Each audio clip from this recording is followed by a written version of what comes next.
오늘 우리 신년 예배에 우리 하나님이 주시는 말씀 제가 읽겠습니다. 출애굽기 19장 1절에서 6절입니다.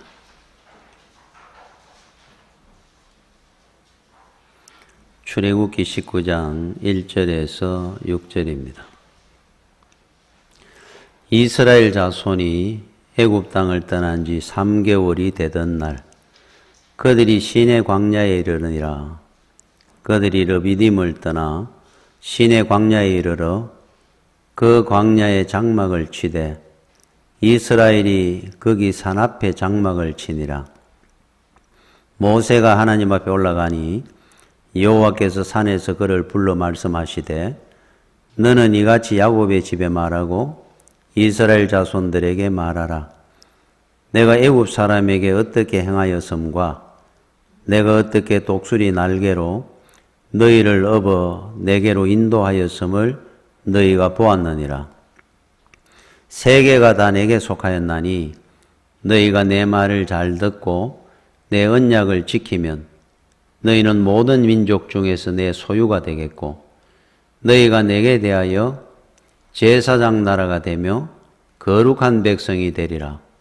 너는 이 말을 이스라엘 자손에게 전할지니라. 아멘. 올 한 해 하나님이 주시는 우리 표 말씀입니다. 4절에 내가 어떻게 독수리 날개로 너희를 업어 내게로 인도하였음을 너희가 보았느니라. 하나님께서 우리를 업고 복된 길로 인도하셨고 우리가 위급하고 어려울 때 우리를 업고 지켜주시고 그 의미를 갖고 있는 독수리 비유의 말씀입니다. 얼마나 이스라엘 백성을 사랑했는지 하나님께서 하나님 앞에 사랑을 받고 산다는 것은 엄청난 은혜고 복입니다. 그런데 이스라엘 백성들은 그 사실을 잘 몰랐습니다. 사랑받고 사는 은혜가 얼마나 큰지. 사람은 존재의 가치와 의미는, 보람은 사랑에 있습니다. 사랑을 받고 사랑을 하고 사랑할 대상이 있다는 것이 우리를 복되게 하는 거예요. 곽선임 목사님은 이북에서 혼자 피난을 왔는데 그때 아버지는 돌아가시고 홀어머니 혼자 두고 혼자 내려온 겁니다. 그리고 이북을 방문한 적이 있었는데 그때 이제 북한을 가니까 어머니가 연세가 많을 때니까 어머니가 만나 뵌다는 상상도 못 했고 일찍 돌아가시지 않았을까 이래 생각을 했는데 가서 거기 있는 분과 이야기하는 중에 그러더라고 그럽니다. 어머니가 얼마 전에 돌아가셨다고 94까지 사시다가 2, 3년 전에 돌아가셨다 그러시더라 그래요. 그 이야기에 깜짝 놀랐다 그럽니다. 어머니가 몸이 약하셨는데 그 북한에 우리가 알다시피 제대로 잡숫지도 못했을 것 같고 또 좋은 환경에 살지도 못하셨는데 94까지 사셨다 그러니까 그러면서 스쳐 지나가는 생각이 있었다 그럽니다. 아마 어머니 건강으로는 그보다 훨씬 일찍 세상을 떠났을 것 같은데 그렇게 오래 사신 것은 나 때문이었구나. 아들 하나를 피난을 보내가 남한에 있는데 어떻게 제대로 살고나 있는지 그것이 얼마나 참 궁금하고 그게 늘 힘들었을 겁니다. 생각하면은. 그러다 보니까 밤이고 낮이고 아들을 위해서 기도를 하는 거예요. 그 힘이 어머니를 오랫동안 살도록 하는 힘이 되었구나. 그 생각이 들면 눈물이 핑 돌았다 그럽니다. 다른 이유는 없었을 것 같으니까. 그 몸 약하신 어머니가. 사랑의 힘이죠.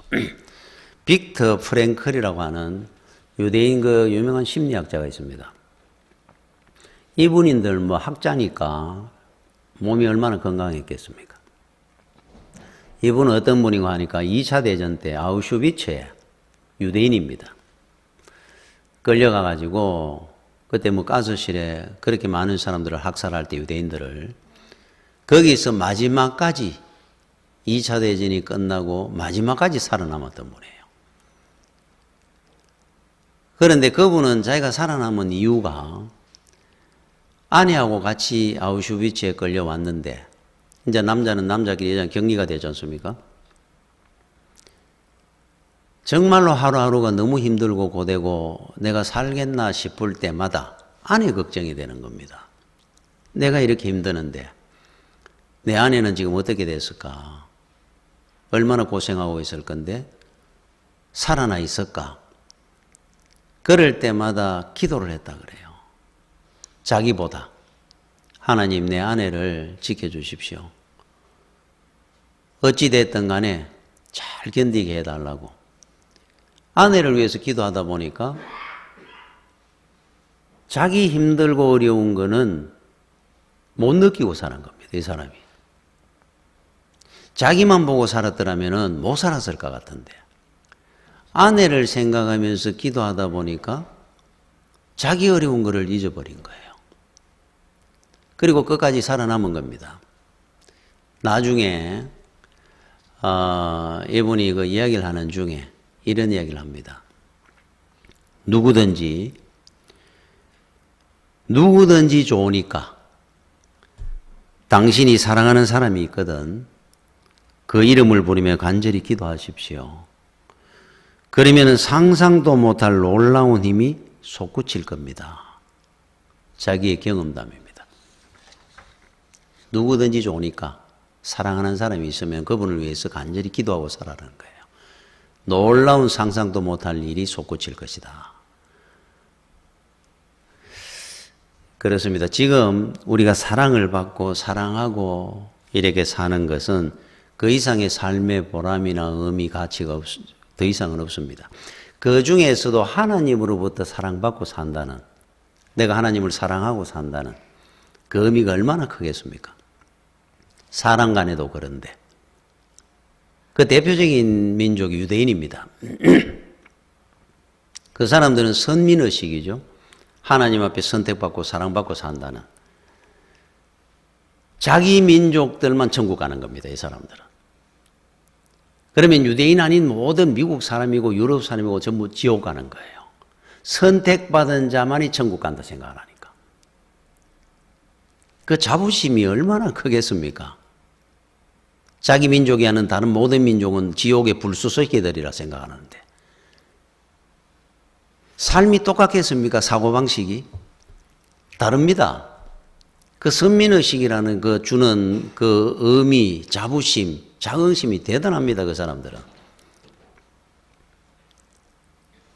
그러니까 지옥 갈 저 존재들하고 하나님이 택하고 사랑받는 자기 민족하고 이 비교가 안 되니까. 그래서 2차 대전 때 유대인들을 식별하기 위해서 유대인들은 노란 별을 달으라 그랬어요. 가슴에. 그 어머니가 초등학교, 중학교 다니는 어린아이들한테 노란 별을 바느질에가 달아줄 때 이거를 달고 나가면 어떤 핍박이 있을지 어떤 의미 있을지도 아는데 그거를 꿋꿋하게 달아가지고 아이를 등을 두드리면서 내보내는 그 이유가 어디에 있다 생각합니까? 그 자긍심입니다.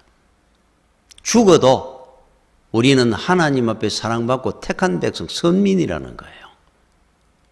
그 의식에 대한 자부심이 대단하죠. 자, 그러면은 지금 이 시대에 우리가 가져야 될 믿음이고 마음입니다. 지금 이 시대에 선민이 누굽니까? 이 선민의식을 가지고 살아야 될 사람이 우리입니다. 이스라엘 백성들뿐만 아니라 하나님을 믿는 이 땅의 모든 이 세상의 사람들은 하나님의 택하고 사랑받는 선민들입니다. 그러면 여러분들은 그렇게 살고 있는지 한번 생각을 해봐야 돼요. 그런 자부심을 갖고 사는지. 자, 오늘 일의 본문에 이스라엘 백성들은 430년 노예 생활했습니다. 노예 생활 430년 했으니까 뭐 민족성이고 뭐고 다 하나도 없어진 겁니다. 이 사람들은 노예들입니다. 노예로 태어나서 노예로 성장하고 노예로 살다가 노예로 죽는 겁니다. 체질화된 겁니다. 아예. 다른 의식 자체가 없습니다. 오히려 그게 더 편합니다. 이 사람들한테는. 그런 이스라엘 민족들을 해방을 시켜냈어요. 바로를 무릎을 꿇게 하고 10가지 재앙으로. 그러고는 모세를 통해서 하나님께서 이스라엘 백성들에게 말씀을 하는 것이 오늘 본문입니다. 특별히 4절에 이런 말씀이 나옵니다. 내가 애굽 사람에게 어떻게 행하였음과 10가지 재앙을 통해 바로를 무릎을 꿇게 했지 않습니까? 내가 어떻게 독수리 날개로 너희를 업어 내게로 인도하였음을 너희가 보았느니라. 독수리 날개로 너희를 업어왔다. 이래 표현을 해요. 참 그 표현이 얼마나 은혜롭습니까? 하나님께서 독수리로 표현하셔서 그렇지 하나님께서 우리를 업어 데리고 나왔다는 뜻입니다. 야, 하나님 앞에 엎혀 사는 존재입니다. 우리는 어린아이와 같고 정말 은혜롭고 감사하죠. 생각할수록. 그래서 하나님이 나를 업어 데리고 나왔다는 이 표현이 너무너무 좋습니다. 저는.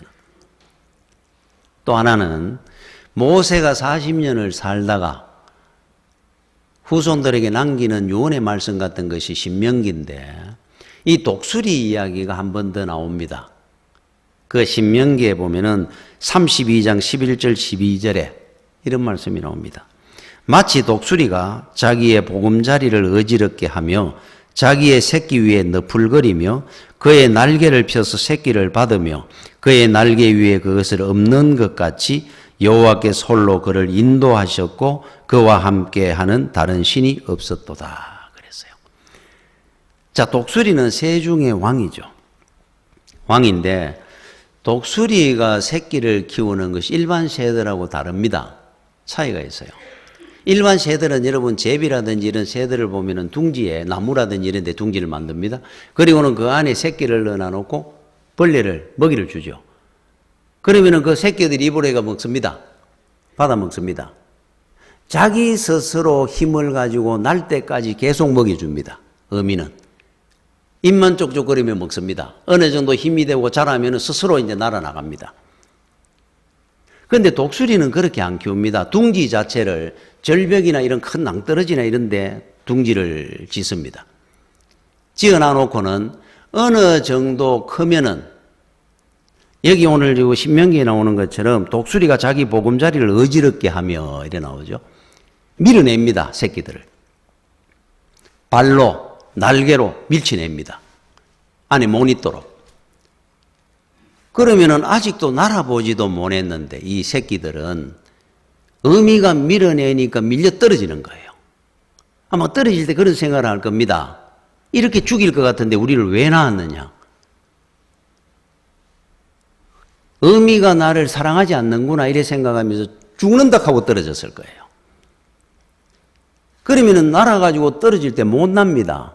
아직도 날개 쭉지에 힘도 없을 때니까 푸덕푸덕푸덕 그러면 떨어져 내려옵니다. 그럴 때 독수리 어미가 그 멀리서 빙빙 돌고 보고 있는 겁니다. 어느 정도 힘이 있고 이제는 곧 떨어져 죽겠구나 하는 걸 보면 압니다. 어미는. 그 순간에 밑으로 손살같이 내려가가지고 새끼를 날개 위에 엎는 겁니다. 얹어가지고 다시 둥지로 올라옵니다. 이게 독수리가 새끼를 키우는 방법입니다.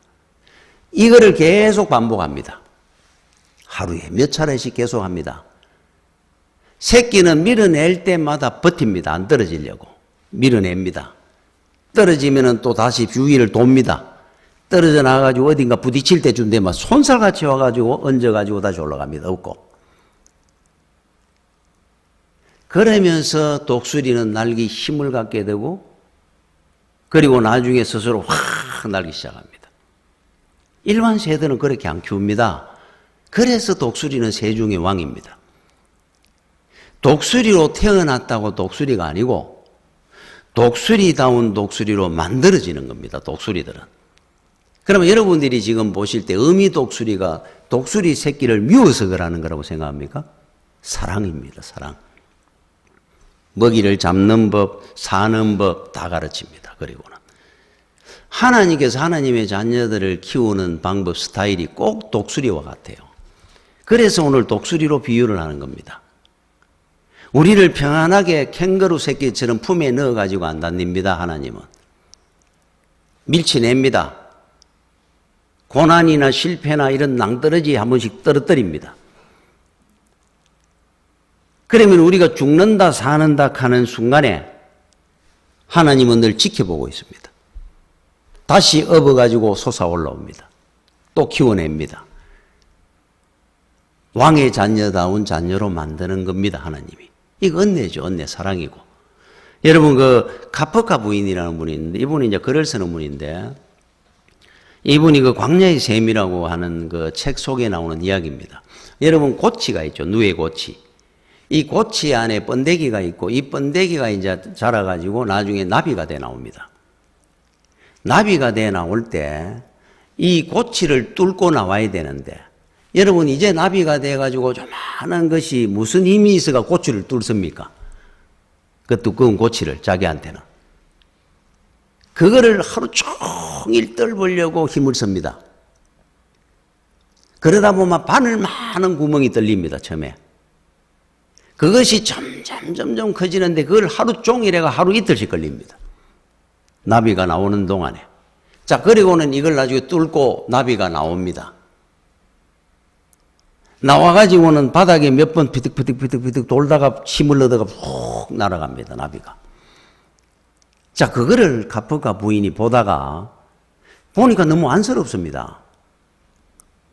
그 힘도 없는데 뭐 부리가 강합니까? 그 고치를 뚫는다고 그 고생을 하니까. 그래서 그걸 이제 안쓰러워서 도와준다고 가위로 이제 고치를 잘랐어요. 그리고 그 자문해 준 겁니다. 내줬더니만은 이 나비가 나와가지고 두세 바퀴를 땅에서 빙빙 돌다가 날지를 못하고 그러다가 죽더랍니다. 그거를 보면서 이치가 있구나. 삶의 이치가. 그 고생을 하는데 안쓰럽기는 하지만 그거를 뚫고 나오는 동안에 날개에 힘이 붙고 영양가가 공급이 되고 몸에 그래서 살아가 나와야지 사는구나. 그 고생하는 관문이 꼭 필요하구나. 나비한테는. 그 이유가 있는 겁니다. 여러분 하나님 아버지께서 우리에게 실패나 고난이나 질병이나 이런 걸 주시면서 우리를 떨어뜨릴 때가 있어요. 사랑하지 않기 때문이 아니라 우리를 사랑하기 때문입니다. 그래서 사도 바울은 고린도전서 10장 13절에 사람이 감당할 시험 밖에는 너희에게 당한 것이 없나니 오직 하나님은 미쁘사 너희가 감당하지 못할 시험 당함을 허락하지 아니하시고 시험 당할 점에 또한 피할 길을 내사 너희로 능히 감당하게 하시느니라. 지금 여러분들이 겪는 고난이나 시련이 있으면 그거 여러분 감당할 수 있는 시련이라는 겁니다. 그래서 하나님이 주신 거라 그래요.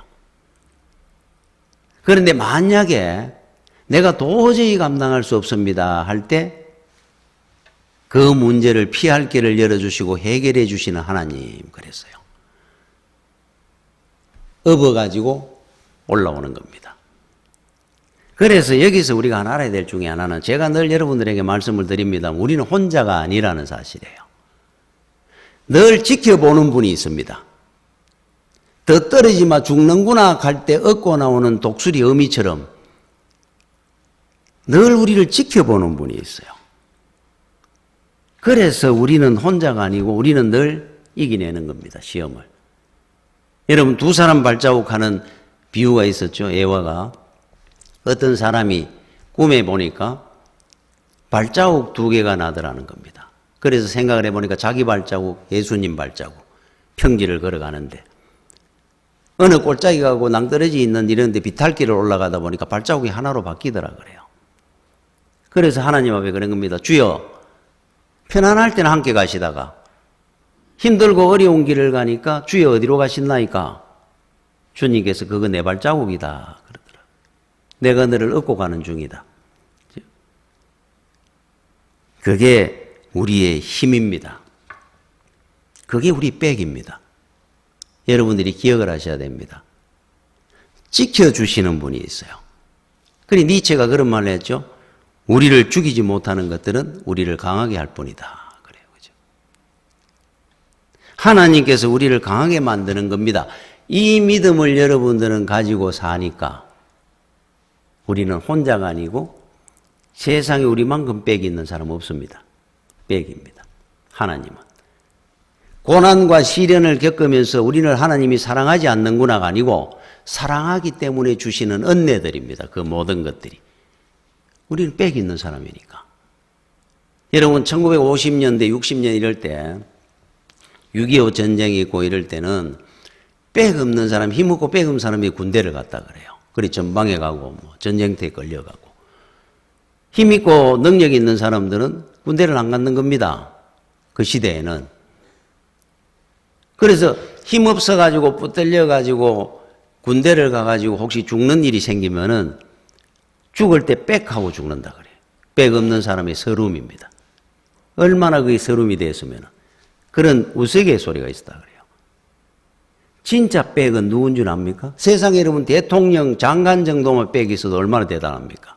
만왕의 왕의 빽입니다, 우리는. 우리를 지켜주는 분이 있으니까. 세상에 그 은혜가 얼마나 큽니까? 여러분 그 백두산 호랑이 생포하는 다큐멘터리가 있었다 그러는데 저는 못 봤습니다. 여러분 호랑이를 생포를 하는데 사냥개 서너 마리가 호랑이를 몰아갑니다. 어느 코너에 딱 몰아놔 놓고 거물을 쳐가 호랑이를 생포를 하더라 그래요. 그런데 여러분 그 개하고 호랑이는 이게 대들고 싸움하고 그런 상대가 아닙니다. 개가 어떻게 호랑이를 대듭니까? 옛날에 저는 그냥 뭐 이야기 듣기로 어느 집사님한테 옛날에는 이제 호랑이가 뭐 동네에 내려왔던 모양이죠. 호랑이가 지나갔는데 밤에 개들이 호랑이를 보지도 않았는데 지나가고 나니까 그 냄새에 3일쯤 되니까 동네 개가 다 죽더라 그래요. 그만큼 호랑이가 만약에 개하고 있으면 개는 그 자리 죽습니다. 그냥 쫓고 대들고 하는 상대가 아니고. 그런데 호랑이를 몰고 가더라 그러잖아요. 서너 마리가 계속 대들면서 호랑이가 몰려가다가 어느 코너에 딱 몰리니까 거기서 잡힌 거예요. 아니 개가 어떻게 호랑이한테 대든단 말이냐? 믿는 구석이 있거든요. 자기 뒤에 총을 들고 따라오는 주인이 있다는 걸 알기 때문에 그래요. 안 그러면은 절대로 여러분 호랑이 10마리, 호랑이 한 마리에 개 10마리, 100마리 있어 보십시오. 싸움이 되는가? 안 됩니다. 아무리 훈련받았다 그래도 사냥개로. 개가 어떻게 호랑이한테 대듭니까? 믿는 구석이 있으니까 대드는 겁니다. 주인이 뒤에 있으니까 총을 들고. 멧돼지를 공격할 때나 이런 걸 경험해 봤거든요. 땅 하면은 자기가 이기니까. 주인 믿고 대드는 겁니다. 여러분, 우리가 세상 살면서 빽빽 그러면은 빽 가진 사람 중에 우리만큼 빽 가진 사람이 있습니까? 없습니다. 없습니다. 만왕의 왕이 우리와 함께 하는데 그 빽을 믿었기 때문에 다윗이 골리앗 앞에 걸어가는 거 한번 보십시오. 15살 먹은 소년이. 그 대단한 장수 앞에 돌멩이 하나 들고 들어갑니다. 빽이 있거든요. 믿는 구석이 있거든요. 한 방에 쓰러뜨리잖아요. 그 빽을 믿었기 때문에 다니엘이 사자굴 속에 걸어 들어갑니다. 용광로에 걸어 들어갑니다. 하나님을 믿는 빽이 있어서 그런 겁니다. 그냥 어떻게 그런 일이 있겠어요? 오합조절 이스라엘 백성을 데리고 가나안 땅으로 들어갑니다. 여호수아가. 얼마나 두려웠겠습니까? 그때 하나님께서 여호수아에게 했는 말입니다. 여호수아 1장 9절에 내가 네게 명령한 것이 아니냐? 강하고 담대하라. 두려워하지 말며 놀라지 말라. 네가 어디로 가든지 내 여호와 하나님께서 네 하나님 여호와가 너와 함께 하느니라. 야, 세상에 이런 백이 어디 있습니까? 만왕의 왕이 천지 만물을 창조하신 분이 나와 함께 한다니까. 그거 믿고 여호수아가 들어가가지고 가나안 땅을 정복합니다. 그거 믿고 다윗이 골리앗 앞에 간 거예요. 야, 오늘 저와 여러분들입니다. 무슨 힘이 있습니까? 아무것도 없습니다. 가진 것도 없고. 뭘 가지고 우리가 사는 겁니까? 하나님이 나와 함께 한다는 그 믿음의 백이 있어서 그런 거잖아요. 그 믿음으로 사는 겁니다. 올 한 해도 여러분들이 살아가면서 어려움이 있고 힘든 일이 있으면은 그것이 하나님의 은혜고 사랑입니다. 하나님을 믿으십시오. 여러분, 기도라는 이 단어가 헬라어로 데시서 그럽니다. 이거는 데오마이라는 단어에서 파생된 단어인데 이 단어의 뜻이 뭐냐면은 결핍하다. 우리가 모자란다 하는 뜻이죠. 또 붙들어매다 하는 뜻이 있어요. 데시서 하는 이 말은 우리가 결핍하다, 붙들어매다 하는 뜻이 있는데 하나님께서 우리에게 결핍을 줄 때가 있습니다. 힘들고 어려운 일들이 있어요. 그 이유 중에 하나가 우리를 붙들어매기 위함이고 사랑하기 위함이라는 뜻입니다. 그 어느 목사님이 낚시를 좋아해가지고 낚시를 다녔습니다. 그러다가 하루도 이제 낚시를 간다고 낚시짐 챙겨가지고 아파트 내려오다가 계단이 삐끗해가 허리를 다쳤어요. 헛디뎌가지고. 꼼짝을 못 합니다. 그래가 집에 누워있다가 병원을 가야 되니까. 그래 집사람이 이제 나와가 같이 부축을 해가지고 차를 타고 이제 병원을 갑니다. 가는 중에 이제 교회가 있어요. 그래 교회 앞을 지나가는데 목사님이 그래도 기도나 하고 가야 되지. 그래서 목사가 허리 다쳐가 병원을 가면서 이렇게 기도 한 번 안 하고 가겠느냐. 그래서 이제 교회로 들어간 겁니다. 교회 이제 본당으로 2층으로 올라오는데 이제 안에 이제 부처계가 올라와가지고 잠시 기도를 합니다. 하나님, 제가 허리를 다쳐가지고 병원을 가는 중이니까 꼭 하나님 지혜 주셔서 제가 목회하고 앞으로 일하는데 지장 없도록 해 주십시오. 이제 기도를 하고 내려가다가 미끄러져가지고 굴러 떨어졌어요. 안 그래도 허리가 아파가지고 병원 가는 길인데 계단 내려가다가 미끄러져가지고 굴러 떨어진 겁니다. 죽는다고 소리 지르고 아파 죽는 줄 알았어요. 그런데 그 길로 일어나는데 허리가 나은 겁니다. 이게 삐던 허리가 끼 맞춰진 거예요. 넘어지면서. 그러면서 하나님 앞에 크게 회개했다 그러지 않습니까? 하나님, 제가 앞으로 낚시 안 다니고 열심히 목회하겠습니다. 왜 그런 일이 여러분이 생기느냐 하면 여러분들을 붙들기 위해서 하나님이 결핍함을 줄 때가 있습니다.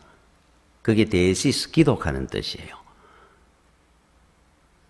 은혜 아닌 것이 어디 있습니까? 없습니다. 우리가 얼마나 우리를 사랑하고 업고 다니시는 하나님이 여러분 인생 사는데 어려움이 있다고 하는 것은 분명히 거기에 따르는 의미가 있고 은혜가 있습니다. 그걸 믿어야 됩니다. 절대로 하나님은 우리를 미워서 꼬치를 가위로 안 잘라줍니다. 안 잘라주는 건 미워서가 아닙니다. 사랑하기 때문이에요. 한나는 결혼을 했는데 아들이 없었습니다. 아이가. 나중에 첩이었던 번인난을 애를 몇을 놓으니까 서름이 얼마나 컸던지 그 길로 하나님 앞에 가 성전에 매일 울면서 기도합니다. 그는 결핍했으니까, 모자랐으니까, 믿을 때는 하나님밖에 없었으니까 하나님이 위대한 선지자 사무엘을 주십니다. 내가 여호와 하나님께 구하였도다 하는 뜻입니다. 사무엘. 얼마나 큰 은혜를 받았습니까? 결핍함이 없었더라면 성전에 가가 그렇게 매달려 기도했겠습니까? 여러분, 가나온인 잔치가 있었어요. 포도주가 떨어진 겁니다. 급한 일에 예수님의 어머니 마리아에게 주인이 부탁을 합니다. 어떻게 좀 해달라고. 마리아가 우리 주님에게 말씀을 하고 주님께서 그 포도주 문제를 해결을 해주면서 공생의 첫 번째 기적이 바로 가나온인 잔치 기적입니다. 그 영광이 얼마나 큽니까? 결핍함에서 오는 거였어요. 전부 다. 결핍함이 없어서 줄을 매달리지도 않아가 못 만났을 겁니다. 이게 은혜입니다. 은혜. 그래서 여러분들이 인생 살다가 그런 일이 있거든 죽게 매달리라고 주시는 은혜들입니다. 그게 전부입니다. 그 이상의 큰 은혜가 어디 있습니까? 여러분이 산을 가다가 길을 잃으면 등산을 하다가 우리는 내려가려고 급한 마음에 그렇게 애쓰지 말고 반대로 해야 됩니다. 위로 올라가야 돼요. 꼭대기에서 아래를 내려다보면 이제 위치를 보고 길을 찾아야 되는 겁니다. 힘든 일이 있거든 세상을 바라보고 급급해하지 말고 주를 바라보십시오. 길이 보일 겁니다. 우리가 가야 될 길이 어딘지 내가 지금 어떤 위치에 있는지를 보게 될 겁니다. 거기에 해결이 있습니다. 여러분 피터 비론이라는 유명한 복음성가 가수가 있었어요. 미국에. 이 사람이 그 노래 불렀던 제목이 날개가 상한 새는 날 수 없습니다 하는 제목입니다. 가사가 그런 거였어요. 날개가 상한 새는 날 수 없습니다.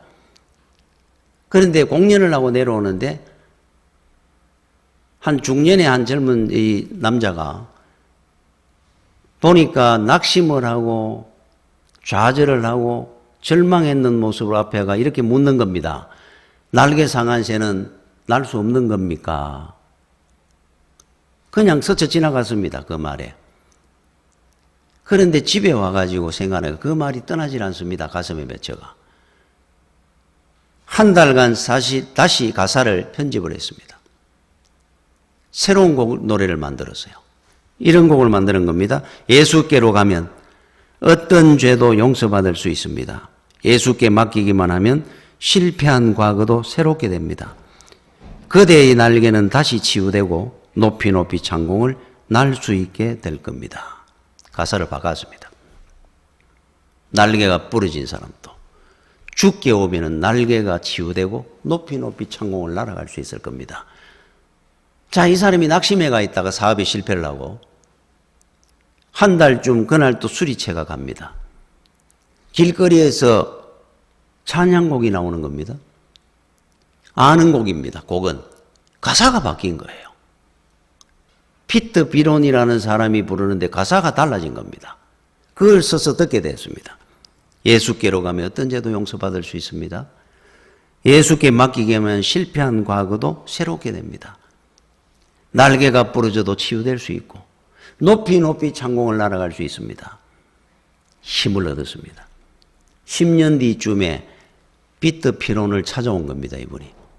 제가 그 당시에 그런 말을 했는 사람인데 기억이 납니다. 그것 때문에 가사까지 바꿨으니까. 그러냐고. 멋진 시사가 되어 있는 거예요. 제가 새로 바뀐 그 가사에 힘을 얻어가지고 새로 사업을 시작하게 되고 다시 성공을 했습니다.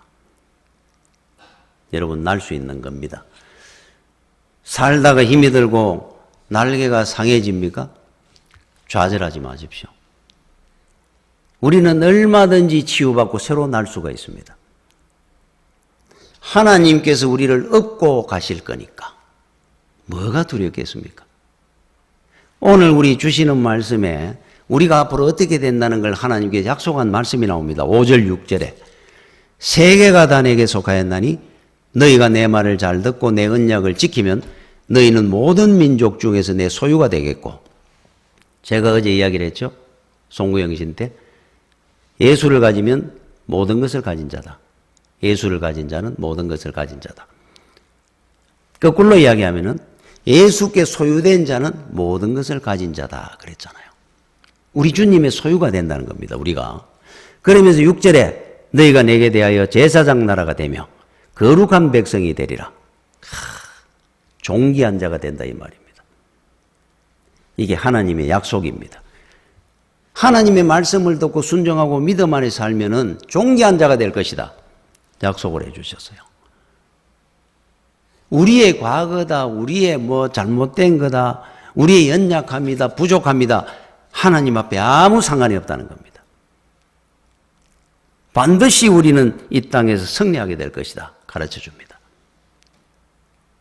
여러분, 그 피카소 작품 중에 황소몰이라고 하는 유명한 걸작이 하나 있습니다. 이거 뭐 돈으로 가치가 이게 뭐 측정이 안 될 정도의 엄청난 걸작이라 그래요. 그런데 이거 황소몰이라고 하는 이 작품의 소재로 쓰였던 것이 뭐냐면은 쓰레기장에 버려졌는 자전거입니다. 폐품되는 찌그러진 자전거. 새 자전거도 아니고 이 자전거가 소재가 돼가지고 멋진 걸작이 작품이 나온 겁니다. 보십시오. 쓰레기장의 폐품으로 찌그러져 버려져 나가 있는 그 자전거가 피카소의 눈에 띄는 순간에, 피카소의 손에 들려지는 순간에 세계적인 걸작이 되는 겁니다. 위대한 작품이 되는 겁니다. 그렇다고 한다면은 천지 만물을 말씀으로 창조하신 하나님의 은혜와 능력이라면은 여러분들의 상황이 어떻든 그게 무슨 문제가 되겠습니까? 쓰레기통에 찌그러져 버려져 있는 자전거도 돈으로 환산할 수 없을 정도로 엄청난 걸작이 되는데, 피카소라는 화가한테 손에만 가도 하나님의 손에 들려졌을 때 여러분들의 인생은 어떤 작품이 될 것 같습니까?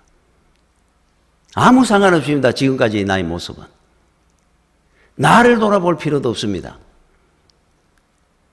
죽게 맡기면 됩니다.